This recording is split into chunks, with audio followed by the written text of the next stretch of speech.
Welcome back to another episode of Scryer's Room. I'm your host, Fanfare. I'm Kevin. I'm Mario. And today we're going to be talking about the various differences between psychic and magic systems. Before we get into that, though, today's episode is brought to you by our sponsor, Dubby. They are a California-based, sugar-free energy drink, and they're leading the fight against big oil. So, Kevin, you have something to say here? So, I was recently having, the thought... I both write fantasy and sci-fi stuff. I personally am of the opinion that, if a person's a genre author and they only stick to that, that's fine. They must have found their niche. But I'm clearly not there yet because I still want to put my hands in all the little bowls. And one of the things that sort of gets to me, in terms of, the philosophy of, writing and why we put things in, is that, generally, the answer to, why does this magic thing happen, or what makes this person magic in sci-fi, is, the elevation of human consciousness, blah, blah, blah, blah, into psychic powers. They're telekinetic or telepathic now.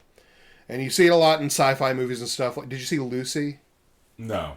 It's a movie, basically another one of the movies where it's if we unlock 100% of our brain, we can be wizards. Yeah, whatever. Whatever. Neither here nor there. Movie doesn't matter.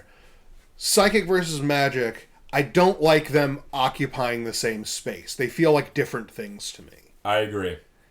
It's a different, I guess both of them boil down to imposing your will upon reality, but whereas I feel like for psychic, it's your perception is causing it, whereas with magic, it's your manipulative powers over a force. Yeah.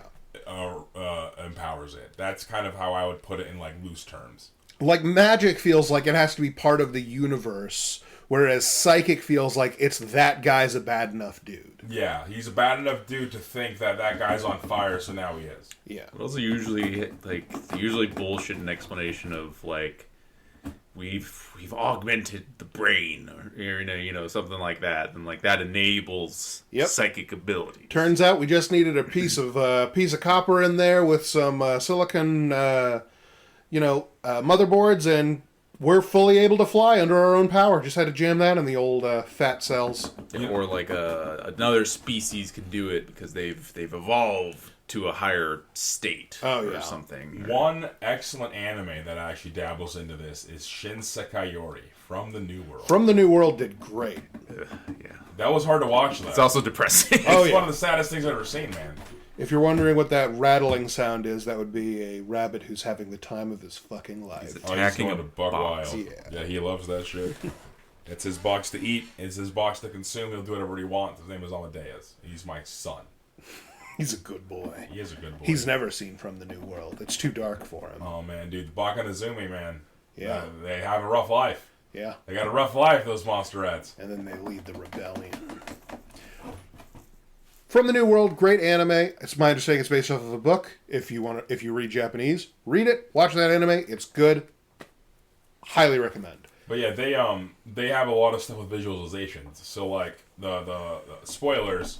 Well, I'll try to keep them down. But one of the characters basically becomes immortal. Yeah. And they become like the sage of the village because the previous sage was also immortal, because they have a certain visualization they can do. But the way they do it is by focusing on glass. Yeah. They try to extend panes of glass, and I guess that translates to them being able to re-extend their telomeres. Yeah. So they can just stop aging. They're just good.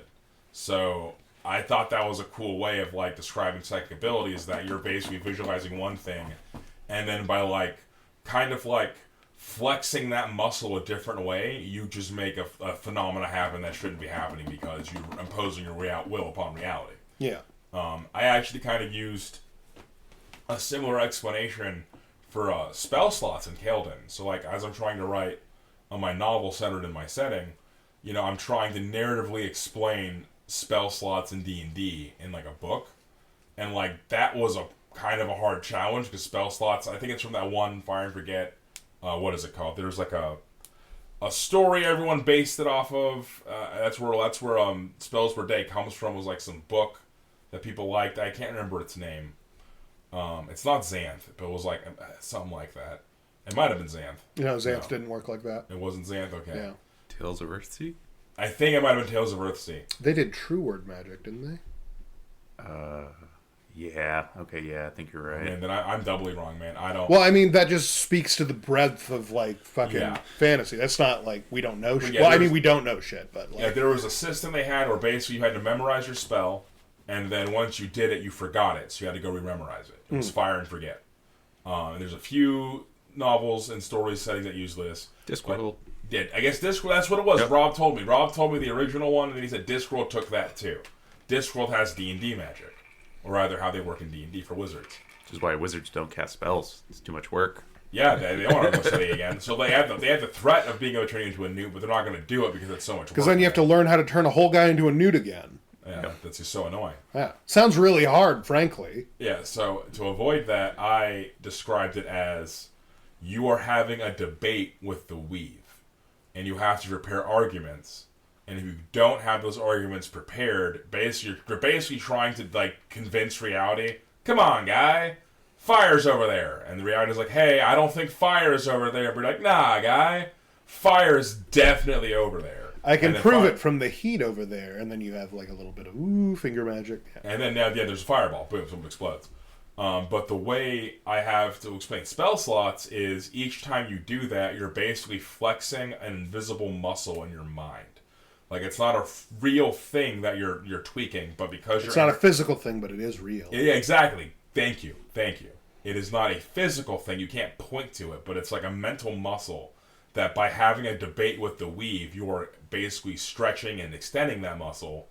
And each of the spheres of magic, aka the spell slots, is basically a different limb within that. So, like, you know, you can do a bunch of curls all day and be tired. You can't do any more curls. But then you can do squats.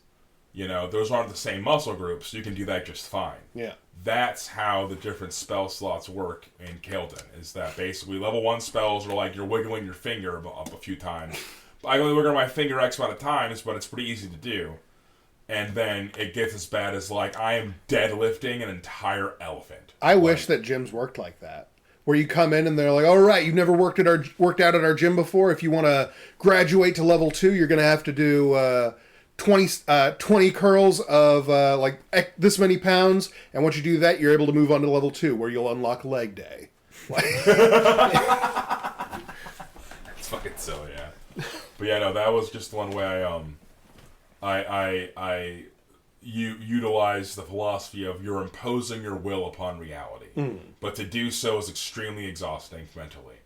So I always enjoyed that for you know, that's how I always assumed the magic or psychic ability worked, was imposing will upon reality, but I kind of segued it into my setting as well when it's just magic.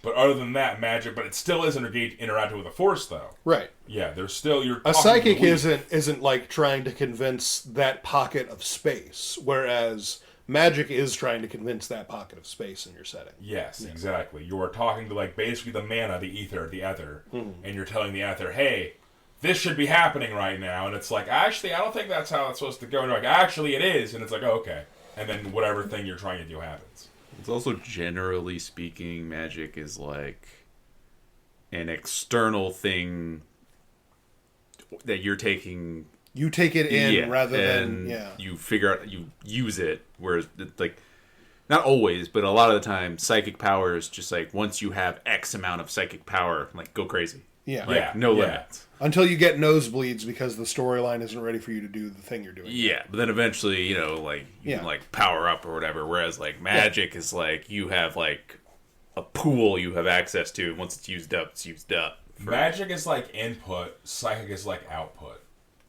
That's a pretty good one. Yeah. Yeah, that's I think that's what we're kind of getting to here. Well, there is rare instances where it's like there's like virtually no differentiation between the two. Like, say what you want about the series. I enjoyed it as a child. That's how like Aragon magic works. Yeah, is where it's like psychic shit is, and like the magic stuff are just intrinsically linked. Yeah. Like, okay. Kind of like psionics in D&D, or no? No, it's more of like they're just completely integrated. Like, like one of the things is my understanding is that like they use true word magic, but it's because it activates a part of your brain to use that word to do that thing. Kind of. It's just that like you can just do mind stuff. Yeah. Like as long as you're trained, like you're just a psychic basically. Like that's part of like having a wizard duel is you're slinging magic at each other, but at the same time you're invading each other's minds. Oh wow. And it boils down to like if you can get into the other person's like brain first, like you win. Damn. Because then you shut down their brain basically, and then now they can't block your magic anymore. So it's like I turned off the part of your brain that knows math. Now you'll never be able to stop the angle of my fireball. Yeah, or it's just like they force you to a point where it's just like you have to focus completely on defending your mind. Yeah, that makes Stuff sense. like that. Safeguarding your brain. So that's a weird one where it's just like it's a blend of the two. Yeah. Well, I guess that's pretty unique. You know, I appreciate that. It's a fun series. It has problems, but Aragon has its problems, but it also I read it when I was young, so it was very. Yeah, it's a young adult book. Yeah. Cut it some slack. I mean, the classic go-to of like psychic and magic are the same though is Star Wars. Yeah. Because Star Wars isn't like midichlorians, man. yeah. That came later. Well, here's the thing. Even with like midichlorians as like an aspect of the setting, like even within that movie where like Qui-Gon Jinn's like I'm checking his midichlorians, like it's treated as like okay, that can indicate shit, but is he real? He might have wizard blood, but does he have wizard balls? Like, is he able to actually do that shit? And I don't mind that as a concept. And then it got even weirder, and now there's clone stuff involved, and they cancel Acolyte, which is sad because I really liked the villain. I'm iffy on all the other main characters. But, like, they very much have, like, the mysticism is tied to this psychic thing, which is tied to science, but no one's sure who's right. It's not cut and dry who's right. Is it psychic or magic? Okay, so, bit of a tangent. Kevin just batched his elbow. Alright, so, are they still making Marvel movies? Yeah. Yeah, dude. Which ones? What's coming out now? Fuck if I know. I don't know. That's what I mean. Man. I stopped paying attention. I thought they just stopped. No, they're building up to the new Avengers, which has Robert Downey Jr. coming back, but this time he's playing Doctor Doom. Oh, good. Yeah. I Hopefully remember they don't- hearing this. They don't ruin that because I love Doctor Doom. I hope they don't fuck it up as well, but then again, I've helped that for many things in my life, and I've been wrong a lot. So They have not gotten Doctor Doom right once, and my boy deserves it. He deserves. I hope RDJ can pull it off, man, because my boy deserves at least one good movie. One of my Dr. Doom favorite so much. one of my favorite scenes of Doctor Doom from the old Fantastic Four movies that were cheesy, weird garbage. Yeah. But I like cheesy, weird garbage. I eat nachos all the time. Hell yeah. One of my favorite things that happened in the second movie, the Silver Surfer shows up. He comes from space and like says to Doom, like, "Hey, I picked you to talk to because you seem like the logical choice. You seem to be the only wizard on this planet of this level of power. So tell everyone Galactus is going to eat the world." To which Doctor Doom was like, "That's so interesting because lightning hands." Hell yeah. And it doesn't hurt the Silver Surfer at all. He just like throws Doctor Doom into a cave, and he's like, "You've been warned." And I just love the concept of an alien from space acknowledges, one, you're a wizard, two, you're really strong, so logically you should be in charge of the world. Yeah, that's funny.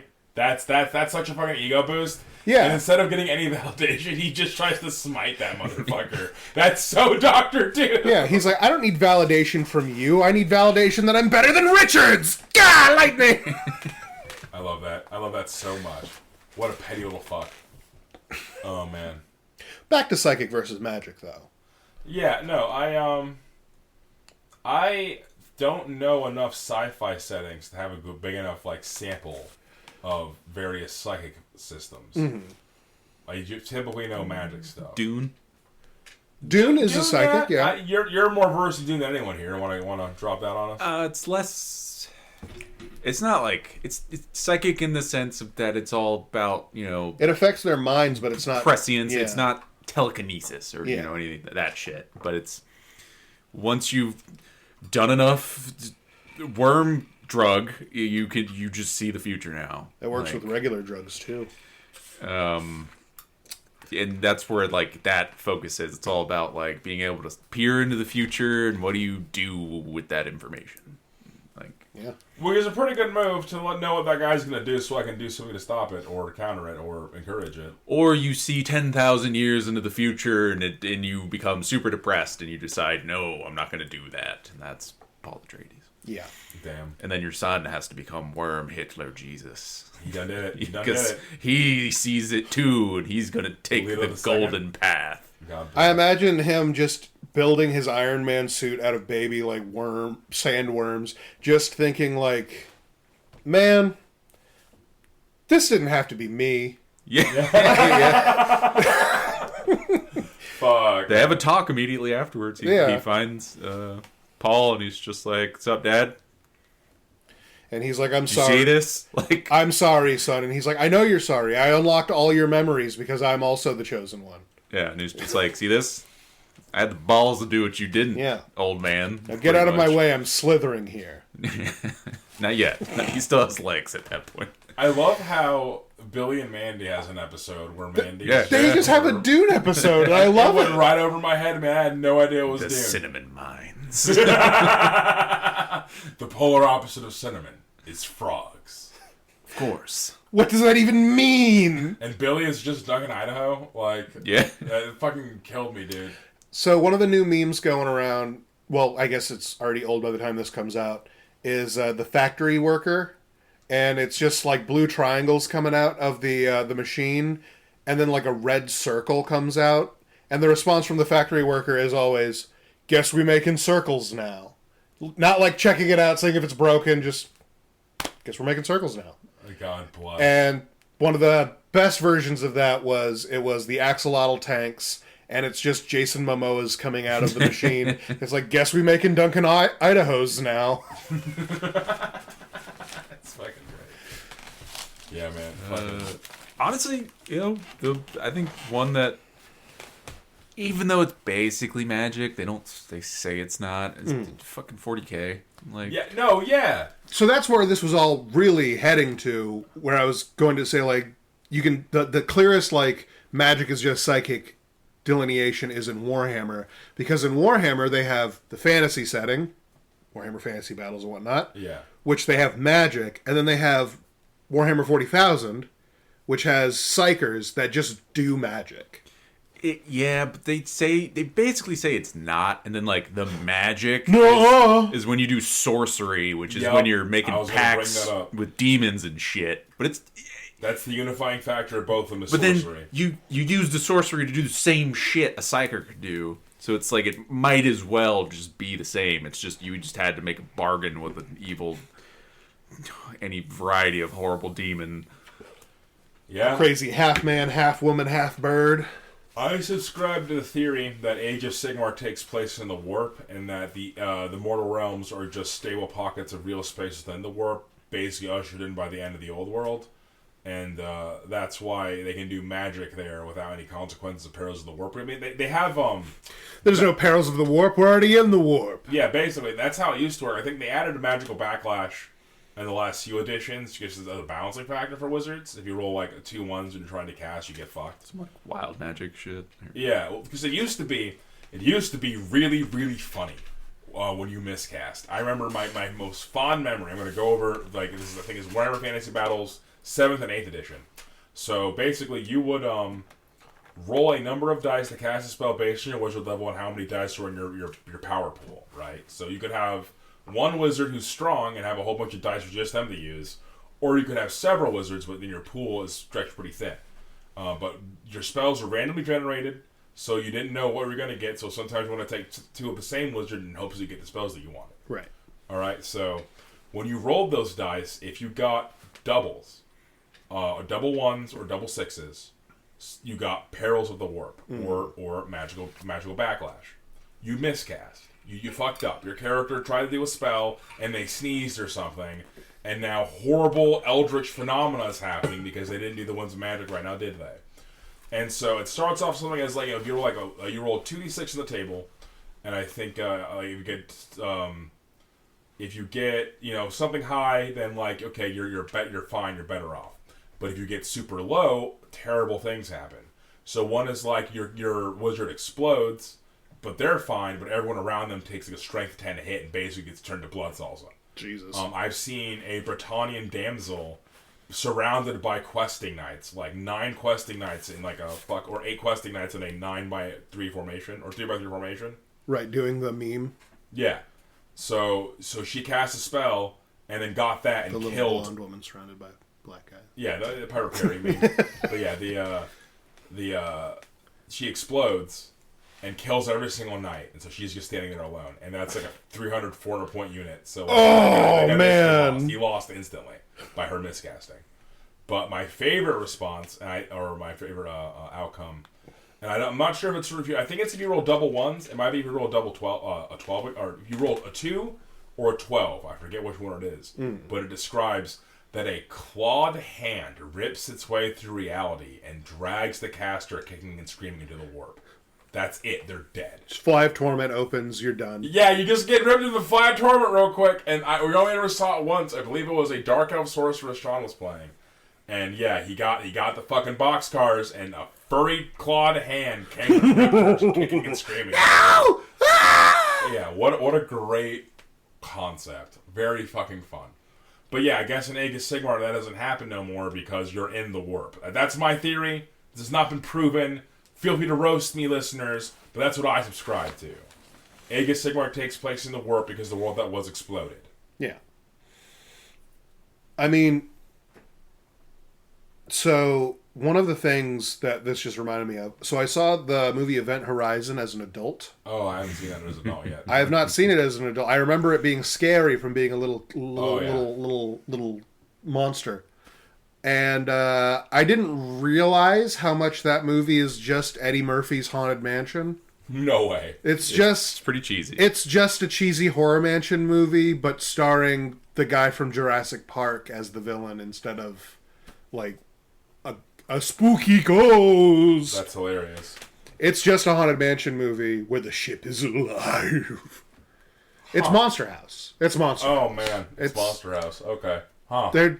Yeah. So I guess I should have watched it. That sounds like a good time. It's actually like a pretty enjoyable ride. Fun movie. Yeah. It sounds like a fun movie. It's very fun for something that I recall being terrifying. Yeah, that's what I was afraid of. Lawrence Fishburne, right? Yeah. And he's just being quippy black man. Yeah. Like at one point he's like in space or something and he uses the pressure from his suit to like make it back to the ship. And he's just like, he says a dumb one-liner thing that like he's the one-liner guy. I'm coming for you, motherfucker, or some shit like that. Like or the real hero, Lawrence Fishburne. Like fuck this shit, or just something dumb. Like I can't believe this shit. Yeah, like it's very very silly. Fuck. Also, supposedly that was supposed to be a 40K movie, which is why I was gonna say really. They took because the whole premise is that's what happens. Perils of the Warp. Yeah, it's what happens when you go in the warp, and your Gellerfield or Jellerfield, whatever you want to call it, fails. You get possessed by demons.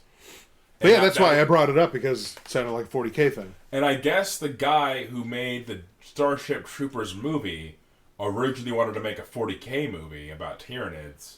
And I guess the script was supposed to be about that, but then ended up they turned it into Starship Troopers instead, and that's why it's so different from the books. It's my understanding that was a factor in it. Okay. And another part of it was that the guy who actually made it, who like he also made I think RoboCop and Showgirls. Oh wow.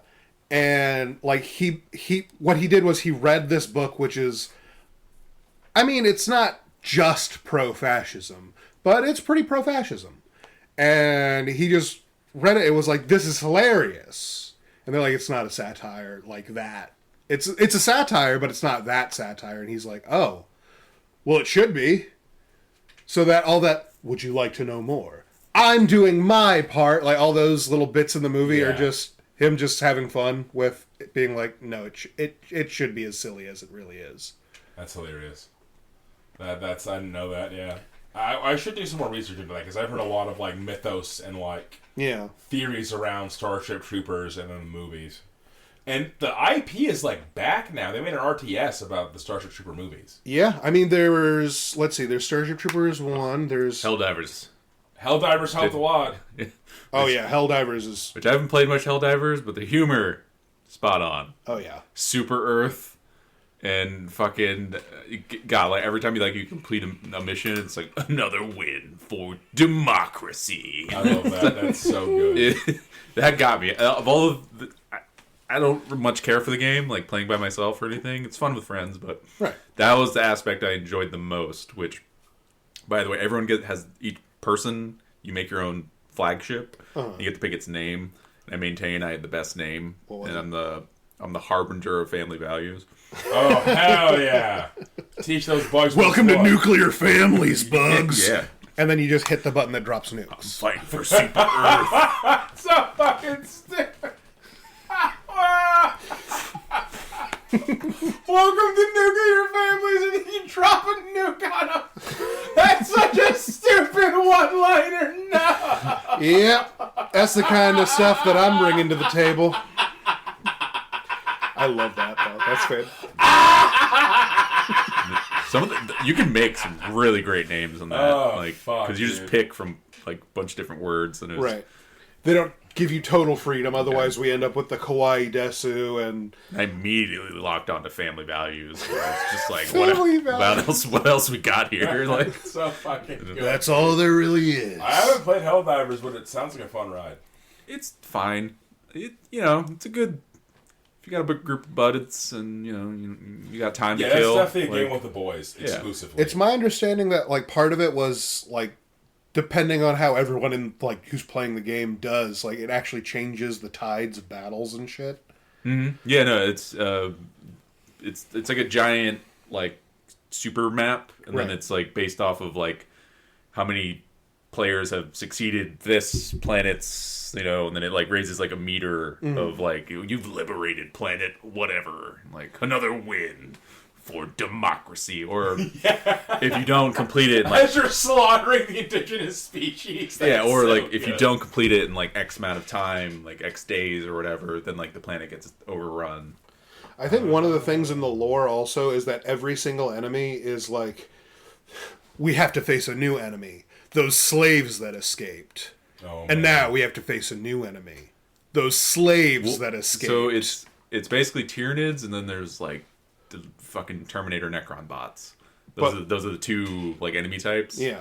And it's very clearly that like we're the invaders. Yeah. We're here to bring democracy. That's what I'm And then saying. it's- Just like slaughtering these poor bugs. They're like, I imagine them being like cutesy little bug guys. Just like, Oh no, they're terrible. I but- know, but in my mind, to them they're cute. But they're you know? mindless. Like it appears, Well, like they're just being bugs. Just and then burst my bubble. we show up, and it's just like time to eradicate, and bring democracy. It's my understanding that like part of the lore was the bugs were like their own race that we tried to like when humanity met them, they were like, we can be intelligent partners. And then we found out your blood's rocket fuel. Oh man. So we started just having immigrants in quotes that we would take, and then we made like Is this the lore? and then humanity made slave about it. camps. Oh man, and they're fighting back. And They were just cute bugs. I was right. I don't think they're necessarily a hive mind, but they're all connected, and because we put them in a slave camp, the evolutionary pressure of that applied to the whole species. So now they're Godzillas. And they're good. They have one take. Specifically to escape mankind. Auschwitzes. That's all the skills that they have. I need to look this up. This sounds crazy. What a crazy And lore. I know that the robot thing, at the time that I actually did reading about this, it wasn't confirmed where they were from. But we did like cyberize a bunch of people and then made them slaves, and then they escaped and possibly made themselves full robots and are now coming back like, you shouldn't have enslaved us, you guys are assholes. So this is real full tilt satire where both yeah. the foes of Yeah. humanity are created by humanity. Yes. That is hilarious. That is hilarious. Man, they're doing good work. But they're coming for your family. You gotta defend Super Earth. If we didn't take that rocket ship blood, then they would just use it to attack us with their giant... Okay, they didn't have them at the time, but they had something. They didn't spread that far with nothing. That's fucking hysterical. What an interesting IP. Huh. Yeah, it's fun. Yeah. It has nothing to do with magic versus psychic. But... We talk about a lot of things. They got fruity rocket blood, so that's fucking impressive. Yeah. That's magical to me. It's pretty magic. Are you eating carpet fibers, buddy? He pulls them out and chews on them. He sure does. Yeah, he loves. I have a shag rug on Amadeus' side of the room, and he'll just sit there and plop down like a fat fuck, like he's doing now. Yeah, he's like a little pool. He's in loaf fluff. mode, and he just like spreads. I love it. Yeah, he's like so a water good. balloon full of corn syrup. He's so fluffy. He pulls out when he flops down, and then he just sits there in resplendent and just rips up fibers from my rug and chews on them. Just nibbling. Just nibbling. I love him to death. Oh, we're getting this is not anything about psychic or magic either, but I am getting a baby bunny tomorrow. Yeah, it's from a rescue, right? No, this is a breeder. Oh, a breeder. So I am all for rescues. Oh yeah, that other rescue thing. I remember now.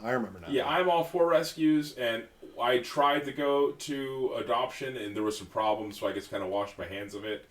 And we rescued Amadeus, so I feel as though I have done my civic duty to bunnies. I'm allowed to adopt a baby. Yeah. So we are getting a Holland Lop. Hopefully, they're going to be a girl, a nice little doe, and the name I have picked out is Constance. But if they don't have any does left, we're going to get a boy, and I don't know what they're going to name it yet. I mean, Salieri's right there. Was that Amadeus' rival? Or? Yeah. Oh, Salieri? Yeah. That's excellent. Because there's a good chance you're going to want to beat each other's ass for the first, 3 weeks. Just like the real boys, yeah. I mean, their ages would be flipped in this, but... that's what Salieri was a senior? I believe, yeah. Because... That makes it more ironic. In the movie, they dramatized it because, in reality, Salieri and Mozart were just sort of, also musicians at the same time. They didn't really have, a very real relationship in the way that the movies portray. Yeah, but they got to get tension and drama and all that good shit, yeah. In the movies, it was always Salieri has been a musician for years, and he has just made his thing, and then this guy, in a single night, this new guy made something that even he sees as so genius, it makes his shit look like garbage. So whenever you see, in a piece of media that the guy's like, he did this in one night! It's not fair! That's just a reference to that movie from Salieri just losing his shit over Mozart being really, really good at music. Huh. Esoteric memes. Mozart was able to compose this in a cave! It's funny. Yeah, no, but my little boy Amadeus, he's a good boy. He's a fluffy bunny. He's a Californian. I'm pretty sure he's pretty big for his breed too. He's a kind of a chunky. He's a chunky boy. They thought he was a Flemish giant when we brought him to the vet. And I was like, he ain't that big, but he's pretty big. We went to the county fair earlier this summer, and they had a little petting zoo area, and they did have a Flemish giant. Oh man. Yeah, and the guy had it on his lap. Yeah. And everyone was asking, is that a real fucking animal, or is that a stuffed animal that we can purchase? And he's like, you can't buy it. No, this is my fucking rabbit. And it's just big old boy just sitting in his lap, not the way a lap dog sits in his lap, sitting in his lap the way that a pit bull or a Labrador would sit in his lap, uncomfortably at a weird angle. Yeah, it's because he's just big. Yeah, they're so big and cumbersome, man. So I don't know how Amadeus is not that big. No, but he is a big boy. I hope the lop isn't dwarfed by him too poorly. But they're gonna be little baby boys, so it's gonna be bad at first. But hopefully they grow into their ears. Yeah, big old floppy ears, such a cute boy. Yeah, I used to not like the floppy ears on rabbits, but they grew on me. Just rabbits in general grew on me. So I'm very excited to get this lop. It'll be a good time. All right, so let's move on a little bit. Talk about psychic and magic shit. We talk about, you want to do magic systems? I'm all for it. I'm here. Yeah. Okay. Yeah. So what makes a good magic system? That depends on who you ask. Yeah. Typically, they're broken up into soft and hard magic systems. A soft magic system, one that is poorly defined, doesn't need to be defined. It's just whatever the story needs it to be. The Force. So, yeah, the Force, Harry Potter magic. Yeah. Which I'd maybe put that in some weird middle ground, because there are some rules, but They break them all the time, I hear. She only throws them out there, like, as just, like, weird little sides. Yeah, it's more set dressing than it is actual... You don't need to know constraints. Basically. Yeah. Like, spells work if you say it right and you wave the wand in the correct way, whatever. And there's hard magic systems, which is, no, these have rules. Like, these rules can't be broken unless you figure out some sort of weird exploit or whatever that is then... Breaking the rules is, in fact, like, it has to be treated with importance in this system. And it has to be foreshadowed. You have to be given, like, enough information. The characters, even if they don't know it, have been given the information to do this, and then they figure it out later. Yeah. But other than that, it has rules. It follows these rules. Can't break them. And the epitome of that is my boy Brandon Sanderson. Oh yeah, he makes hard magic systems. Pretty much all of his Cosmere novels have them, and they're all fantastic. They all work on the same fundamental principles, but are all fundamentally different. And he has refined this into, like, basically a fucking science. Yeah. To the point where he has Sanderson's laws. Which I'll just say the first one, because that's the only one I can remember. Sanderson's first law is your audience's enjoyment of a magic system correlates to how well they understand how it works. Yeah, I agree with that. And he was asked this on he was on a panel of like various authors, and then basically the guy, whoever the person hosting it asked him the question of, like, what makes a good magic system, and then his answer was just like, well, obviously you need to have hard rules. And then immediately the other authors were just like, oh, what? No. And then he was so shocked that everyone disagreed, or a lot of them disagreed with him, that magic shouldn't have hard rules, that he just was like, what? And then, like, from that, as I understand it, he then created his laws of just like, if you're going to have a hard magic system, this is how I do it. But many other authors subscribe to the soft magic system. And it seems to work for them. It's cool. Certain readers enjoy that. I enjoy hard magic systems. I like understanding things. Right. Now, not to interrupt here, based on what I told you about my setting, would you consider that a hard or soft magic system? As it is now, I think you're working into a hard system, but from what I've read myself, you got some gaps that need to be filled in, but you're getting there. But it's like you're also doing something very different than like a Sanderson magic system. Yeah, no, 100%. That's why I'm curious. You got more like traditional, casting magic stuff, whereas all of his is just like powers. Yeah, very different. Where his whole thing is when he introduces a magic system or an audience to the magic system, he does it through a character. Yeah, and then as like the character is doing stuff, it's like basically being explained to you, like, this is how X thing works.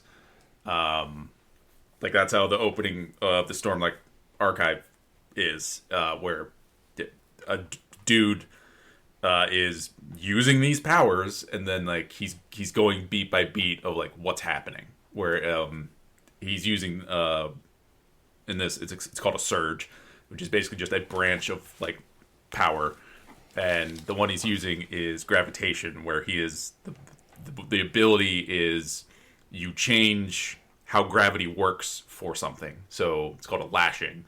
So say he lashes himself upwards, depending on how powerful it is, like, he'll either be weightless, or he'll start floating, or he's now on the ceiling. His orientation to gravity is such that the ceiling now is the floor.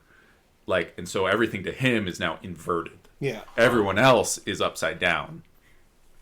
Or you could lash a box or something that's across the room, and then you're not flinging it this way. You're making it so that it falls. It's this more like way. I lash it to that far wall, and now it falls to that far wall. Yes, that wall now is down to the box. Yeah. And then he's going, and as you're from the perspective of this character, he's going through beat by beat explaining how these lashings work. And like that is typically how he slowly explains it to the reader without like info dumping on it. Yeah, I try to avoid info dumps. I have a few. I mostly try to have like a character thinking about and decide like, oh yeah, I'm aware of this thing, but this is weird. Like, because yeah, info dumps are usually like, say what you will about JoJo's, people really enjoy JoJo's, but I always like get tickled at all like the character just yelling out an explanation of something, like just yelling out the obvious or whatever. That always like bothered the fuck out of me. Like, but I mean, JoJo's is stupid and it works and it's fine. JoJo's is what JoJo's is. It's folly to compare it to ordinary media that is not bizarre. It is quite bizarre, and it is one of the textbook instances of a storyline and a show or a media that is stupid, but it works. Yeah. Like, there are a lot of things that, like, this is extremely stupid, but just like Future Diary. Damn, this show is stupid. Tell me more. Yeah, but it compels it up. me. Yeah. Like, goes down smooth. Yeah, what a trip. Or like speaking of Future Diary, has a hard magic system. All of their diaries have rules that's how it works. And then it does that thing. Yeah. Yeah, fair enough.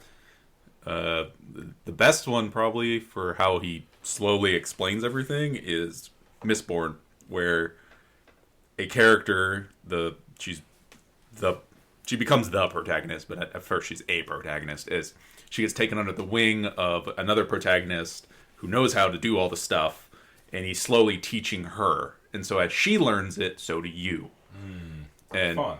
So it gets like it's just explained to you at almost like a perfect pace, like almost as near as perfect as you can get it. Where it's like she slowly begins to understand and starts experimenting at the same rate as you start asking questions. Well, like, well, what if you did this? And then she's like, well, what if I did this? And then she does it, or it doesn't work.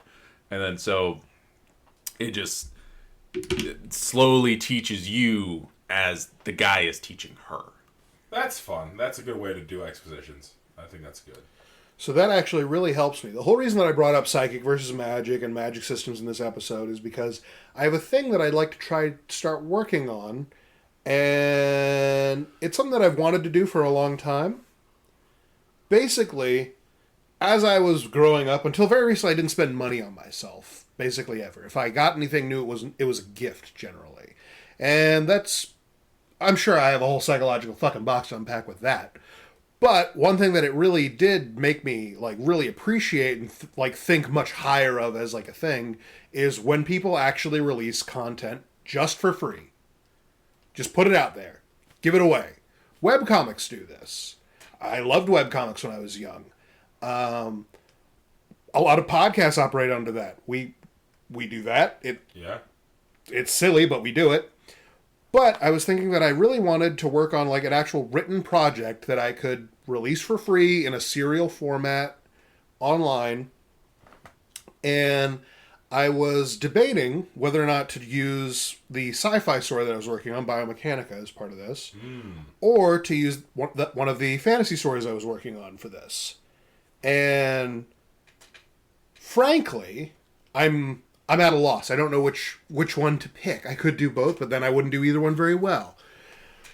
And regardless of how I do this, that answer of like, oh, he explains it to them because he's teaching them, that actually works really well for my the fantasy story, because a big part of it is I realized after like sort of like studying my own idea, I guess, that what it will boil down to is sort of like a Doctor Who thing where he has a companion that he's teaching about shit, and then he moves on to a different companion who teaches about shit.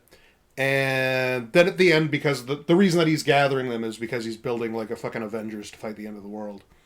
But each of those characters that he has as companions are like branches in the magic system that I have.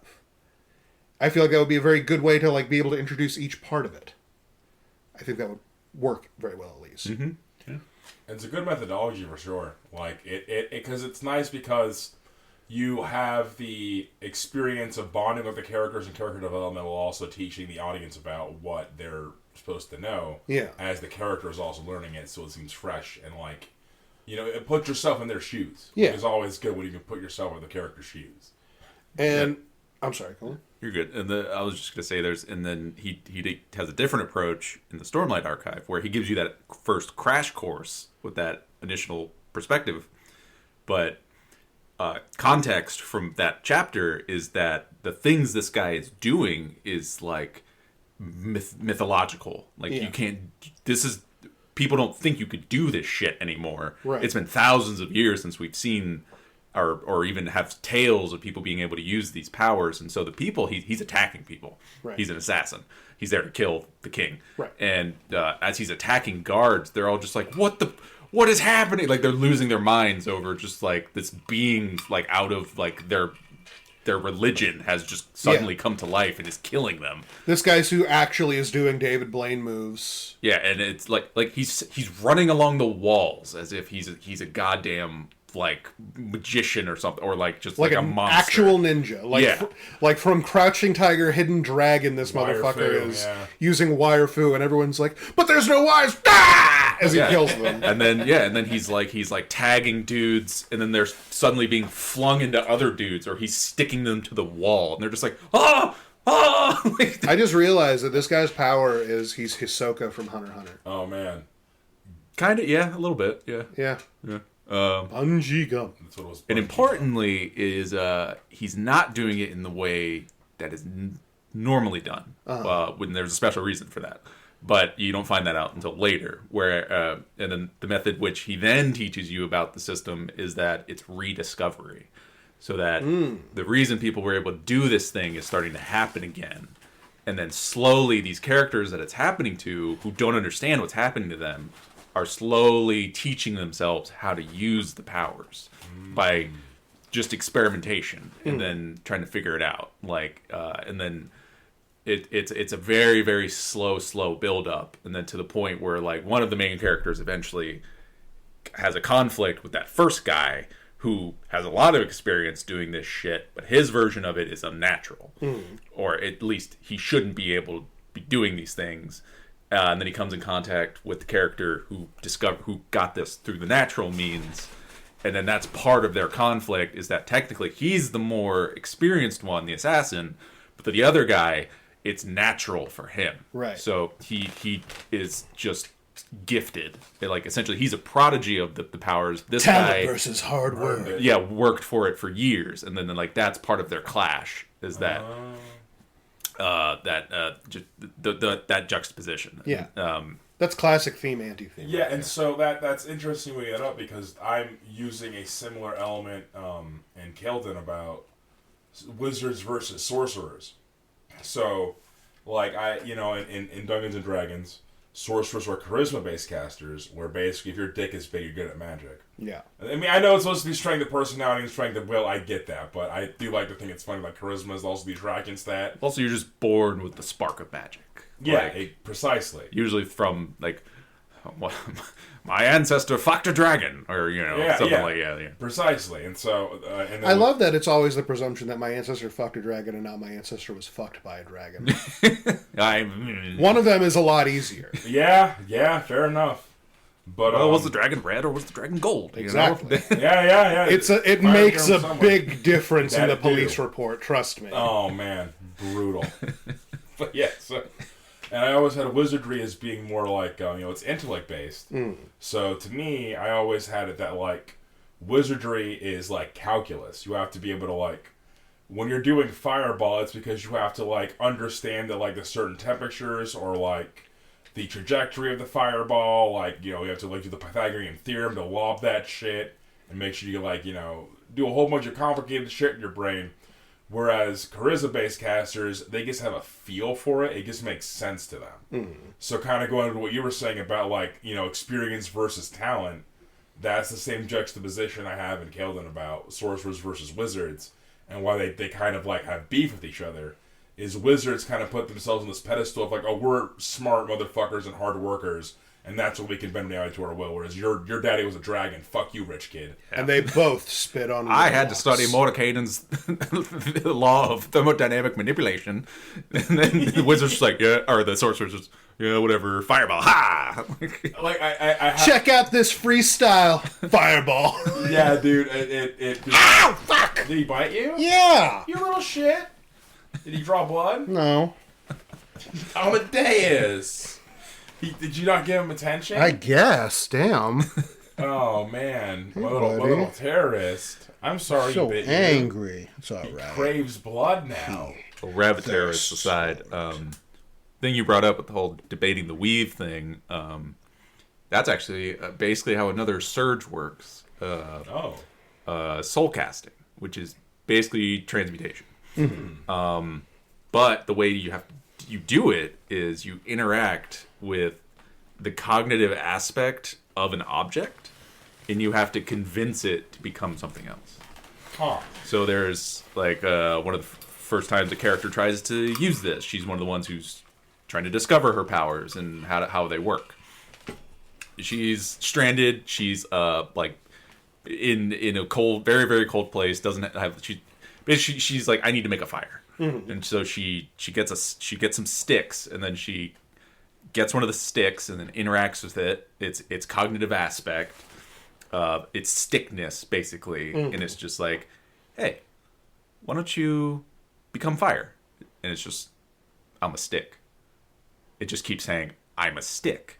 I've always been a stick. Yeah, that's all. I'm doing and stick then things. so you have to come up with a persuasive argument as to why it should become fire, or else it won't work. So that also reminds me, I read the Xanth books when I was very young, and they have a unique magic system that's very soft in a lot of ways.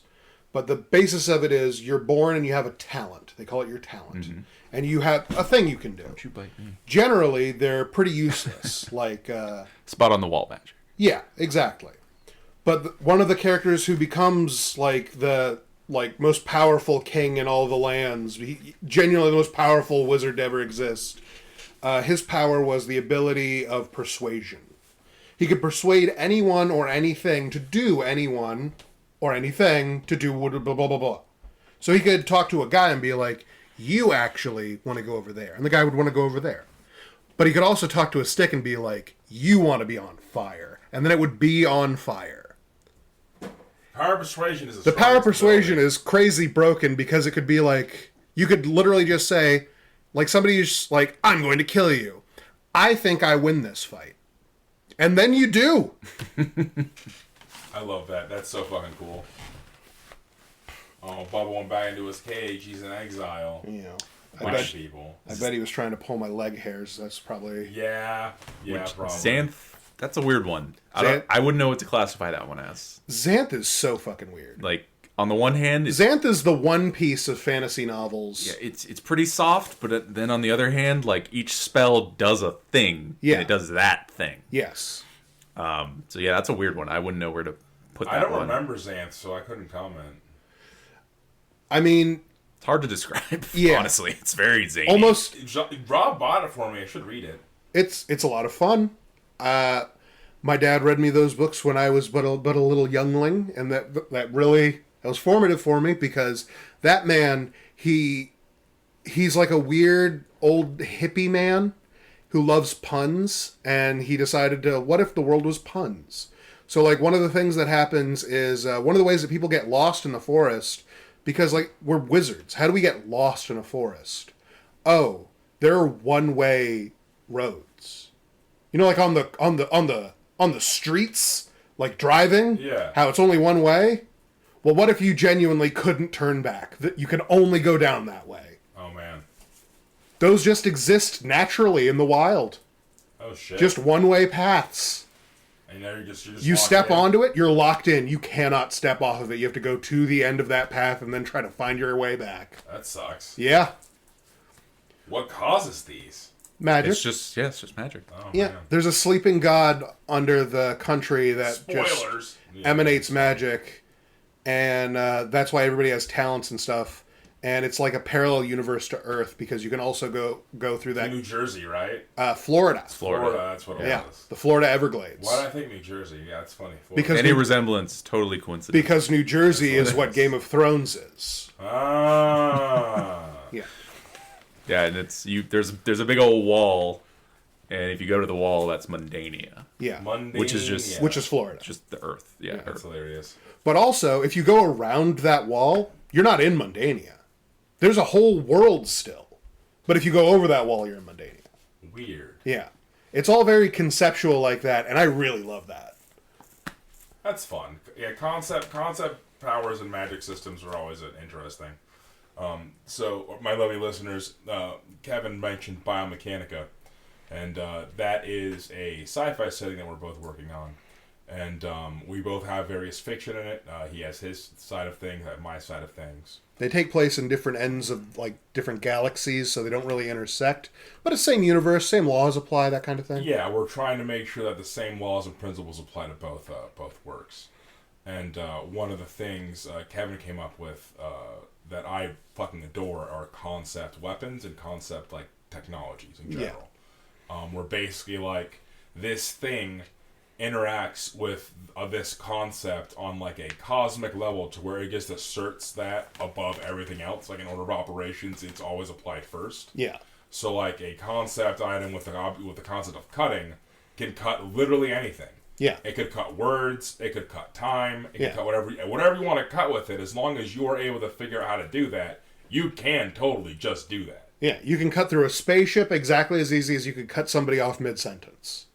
Yeah, like cause it's the concept of cutting, I always really enjoy that as like a way to like build narrative like powers. Is like the more creative you get with it, even you as a writer even can like now all of a sudden this guy can do that because conceptually they can just do that. Yeah, as long as you're able to link the concept to the outcome, it's possible. Which is a pretty fun it's a hard magic system, but it's also soft in the sense that like shenanigans are afoot.